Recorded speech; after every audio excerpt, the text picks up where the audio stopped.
Today I'm going to show you the 3 run workouts that I'm doing to get faster. I've run for 14 years now and I've been at many different fitness levels in that time period.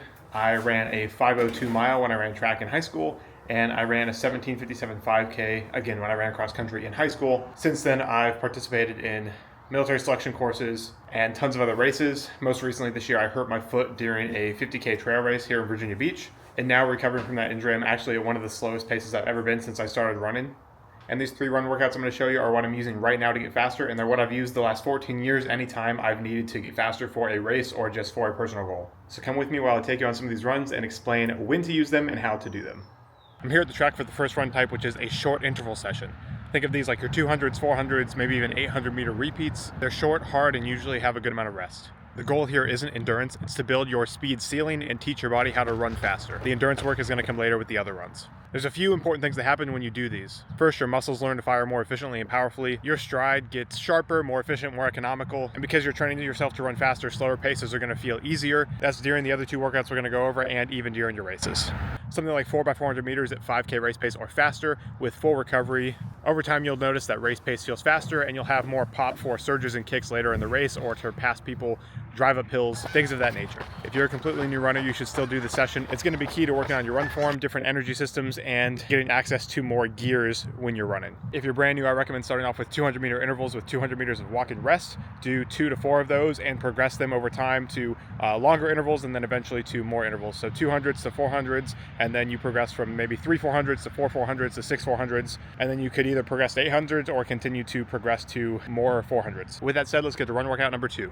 The second run type are longer distance intervals. These are things like 800 meter to 2 mile intervals, tempo runs, cruise intervals. These workouts target what's called your lactate threshold, basically the fastest pace you can sustain before your legs start to burn and slow down. And we're getting ready for the next interval. There we go. Whew. All right, interval finished. Here's why this workout matters. Raising your threshold means you can run a faster pace for longer before fatigue starts to set in.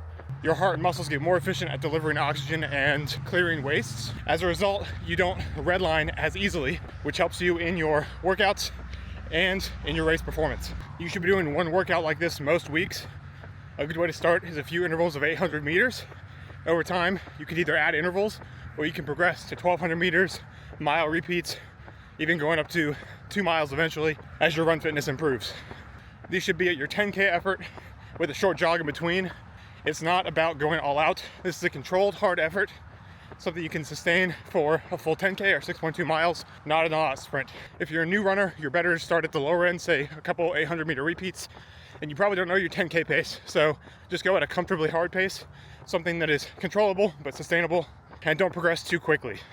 If you're a very new runner, you're probably best off keeping this session at a easy pace for 4 to 6 weeks before progressing to some more speed work once you've built that baseline level of fitness. If that's you, for the first 4 to 6 weeks, this session will basically be like run workout number 3 until you've built your run fitness to a point where you can actually sustain a hard pace for longer intervals. With that said, let's get you to run workout number 3. And finally, steady state runs. This should be an easier run where you're running about conversational pace like I am right now, where I can talk in 10 to 15 word sentences. It's not the most comfortable, but I'm not gasping for air. You should be able to call a friend and have a phone call with a friend while you're running. They should be able to tell you're running, but not so much so that you're not even able to speak to them.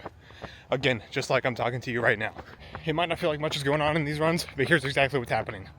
Your heart is becoming more efficient at pumping blood, meaning you get more nutrients to the muscles and more waste removal more efficiently. Number 2, your muscles are growing more mitochondria and getting more efficient at using the energy that's in them, which overall just means your body's getting more efficient at the act of running. So how do you use these runs? You need to keep these runs at a conversational pace. This is going to build the foundation that lets you take advantage of all of that speed work. Outside of your 2 dedicated speed sessions per week, the rest of your runs should be at this intensity. If you're a new runner, you might not be able to run conversational pace. That's completely normal. You just need to run long enough to build the baseline fitness that you're going to need to then run at a conversational pace in the future. So don't get discouraged just because you can't hold a conversational pace right now. If you're too new to run for 30 minutes at a time, do walk run intervals where you say run for 2 minutes, walk for 2 minutes, and gradually work on building that fitness where you can run for 30 minutes at a time at a conversational pace, and you'll be happy you worked to build that foundation. To wrap it all up, you need to be doing a mix of different types of runs and intensities. You need to do shorter intervals, longer intervals, and lower intensity steady state runs. This is going to make sure you're developing all of your energy systems and really building those gears in running, so you're not just stuck at 1 or 2 speeds, but you have a range of speeds you can use throughout your runs. It's going to result in better race times, especially for races longer than like a mile. Even for the longer distance marathon, ultramarathon athletes, having these different gears and intensity ranges within your running abilities is going to help you so much during your races. And if you're a newer runner, you might not have access to any gears. It might just all feel hard, and that is fine. If you don't have the ability to run for 20 or 30 minutes straight, do walk run intervals to accumulate 30, 40, 50, 60 minutes of total work. And eventually after 4, 5, 6 weeks, you'll actually have enough fitness to be able to run and even start to build some of these gears. Unfortunately, you cannot rush running progress, but that is what's so cool about it, because when you see somebody who's good at running, you know they've put in the time and the effort, and they have stuck it out for weeks and months and potentially years to get to where they're at now. So stick it out. I believe in you. Everyone that's good at running has had to go through all of these stages and has had to stick with it for a long time. You're not alone in the low points, and you're also not alone in the high points. There are a lot of high points. You just have to stick with it.